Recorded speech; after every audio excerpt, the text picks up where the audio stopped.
In this episode, we're diving into the 5 working animals that quietly shape societies, guard against dangers, and build rural worlds. The dogs who guard, hunt, and warn long before a character wakes. The horses who pull wagons and carry stories on their backs. The mules who blend strength and sure-footedness into the perfect trail partner. The donkeys who protect livestock and navigate terrain a horse would refuse. And the insect-eating birds who keep gardens thriving and pests at bay. If you want your world building to feel lived in, practical, and grounded, these animals are more than background. They're infrastructure, personality, and plot fuel. Learn about all of this and more in today's episode. Welcome to Writing Rural with Allie, the fiction writer's inspiration station for rural life and lifestyles, from historical to post-apocalyptic, helping you bring your rural stories to life. This is episode number 116, Worldbuilding with 5 Working Animals, Part 1. Every word was written by Allie and is currently voiced by AI. Stick around to the end to find out all the ways things could possibly go wrong in your story. Now, let's get into this. In this episode, we are talking about working animals, how they contribute to your story, and ways to seamlessly incorporate them into your work. Part 1. Horses. Okay, we both know you saw that one coming. Horses are believed to have been first domesticated over 5,000 years ago. This means that unless you are writing about cavemen, you can realistically include horses in your stories. With an average lifespan of a horse being 25 to 30 years, they can be with your characters for large periods of their lives. Farm horses are considered worth their weight in gold. I'm sure you know they are used for plowing fields, but do you know how much time and physical labor that saves the farmer? Let's say the garden is a 1-acre garden, which is what most old-timers I know say was the basic needed size to feed a family, and garden size got bigger as the family grew. I have seen this size garden take between 1 and 2 days to plow. Mostly it depends on the amount of rocks in the soil. Now, if they are breaking ground on a new garden, it will take longer, but once the garden is established, this is the average time. If your character didn't have a horse to plow the field, they would have to do this with a shovel and a mattock. This is possible, and frankly, something that has been done many times in history. It also takes a lot more work. Horses are also great for traveling long distances in a much shorter time. Definitely beats my short legs. They have also been used to haul things. This could be heavy things like logs in logging jobs, moving hay out of a field, moving goods in a wagon, carriage, or buggy, or a million other things. Travis, aka a stretcher, has been made to attach to horses in a way that can drag them behind a horse to carry sick, wounded, elderly, or incapacitated people. Horses have also been used to power things like grain mills. We all know cowboys use them to herd cattle. Native Americans use them while hunting. Ranchers, among others, use them to keep a lookout for strays, predators, and other types of danger or trouble. A little thought of thing is that horses were also seen as companions to many people when there were little or no other people around. Horses are highly intelligent, and with long lifespans, the bonds between a person and their horse could run deep. I also see many references to horses being able to smell water up to a mile away. It's said if you let a trusty horse take the lead, they will take your character right to water. I haven't ever had a horse, one of the few animals I haven't had, so I can't tell you from experience, but everyone I talk to says it's true. Part 2. Dogs. You likely saw this one coming too. Dogs are believed to have been first domesticated during caveman times. In fact, scientists believe that it happened in 2 places at remotely the same time. Why? Because everyone loves a cute fluffy puppy or a vicious wolf that will keep you safe, whichever. Originally, they were likely used for hunting, protection, and as an alarm system, things that are still true today. Hunting for food has always been of huge importance. Dogs can track, chase, herd, or even take down animals. I've known people that trained their dogs to hunt deer, so it's definitely possible. Another type of hunt that is important is to hunt dangerous predators. The Rhodesian Ridgeback was originally bred to track lions. The Catahoula leopard dog was originally bred by Native Americans to hunt wild boars. These dogs are all very protective and will alert to danger. In fact, even little yip-yip dogs make a great alarm to danger. Most smaller dogs were first used for one of two things: lap warmers for ladies or the elderly, or to hunt small game. Terrier breeds were bred to hunt rodents and other small vermin. Keeping mice out of the barn and out of animal feed is very important. The dachshund was originally bred to go into burrows and hunt down badgers. In fact, they were bred to be able to make more independent decisions so they could handle badgers alone. It's why many people find them to be stubborn in modern times. There is something you will hear on the farm: LGD. This stands for Livestock Guardian Dog. These are large dogs that guard the animals, sometimes livestock and sometimes, like my house, the chickens and barn cats. Although I'm sure that if anyone bothered my kids, they wouldn't have a face. Most livestock dogs see kids as part of the livestock that needs protecting. Sure, they play with the kids, but they will also guard them. There are also guard dogs for humans. The Romans bred cane corsos as protection and war dogs. Belgian Malinois is the most used breed today, used by most militaries and even police.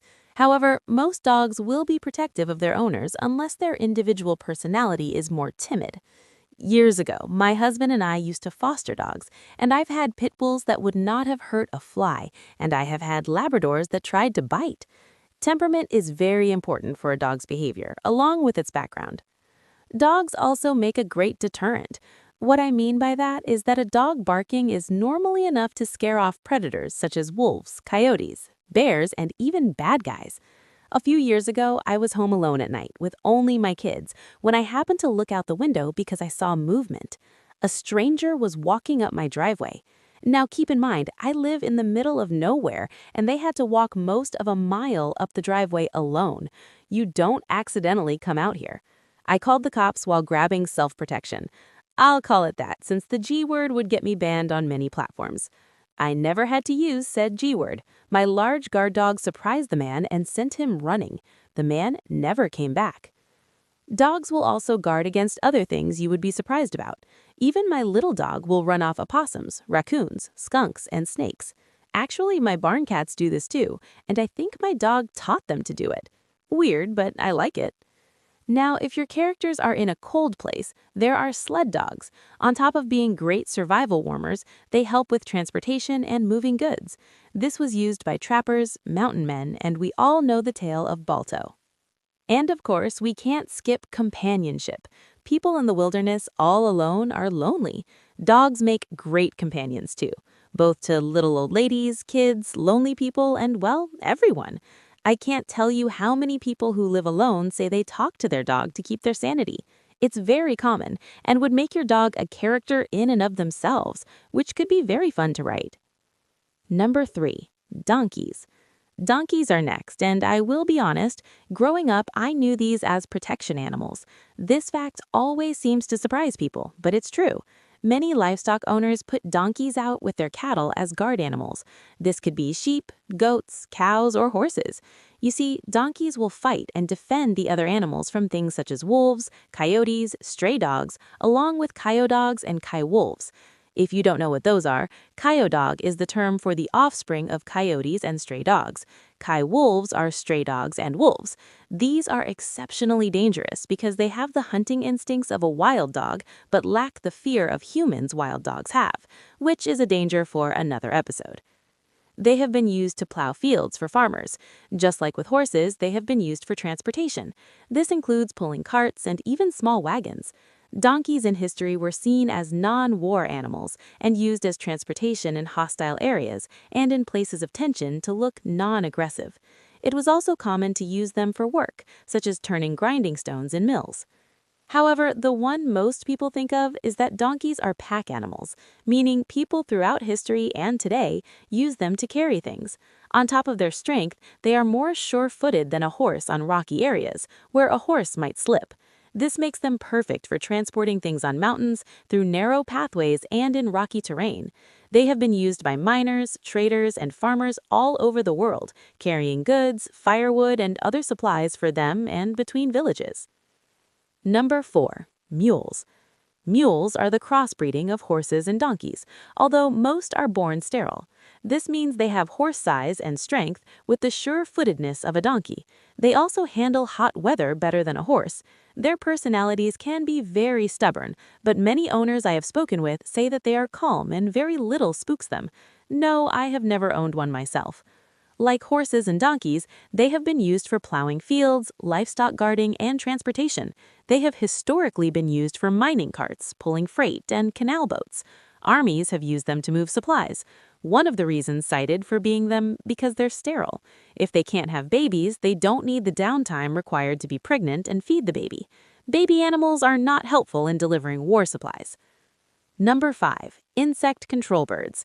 Okay, this one isn't a single type of bird, but several types that are commonly found on the farm, homestead, or other rural places.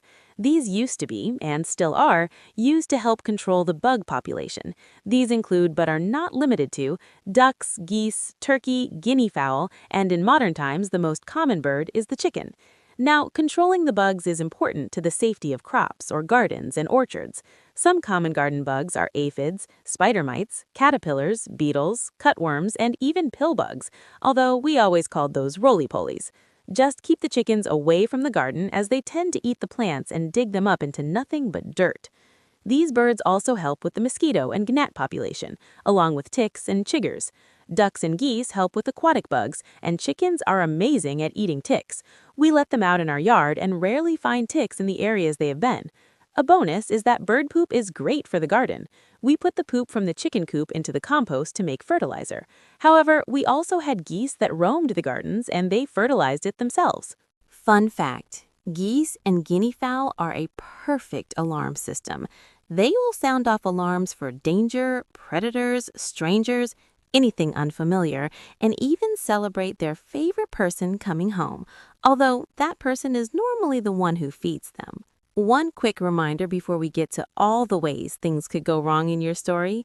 If you enjoy this podcast, I hope you'll take a minute to follow, rate, and review on your favorite podcasting platform. And if you are listening on YouTube or Substack, subscribe, hit the like button, and drop me a comment. I love to hear from you and answer questions. Don't forget to share with a friend. Now for everyone's favorite part. What could possibly go wrong in your story? Likely to go wrong. Your character's chickens get into the garden and dig up the vegetables. Also likely to go wrong, your character's donkey spots a dog in the field and attacks it, kicking violently. They don't understand that they just kicked the neighbor's dog that wandered into the field. Possible to go wrong, your character gets a large guard dog for their farm and doesn't train it what to do when strangers come. When Uncle Bob shows up, he gets bitten.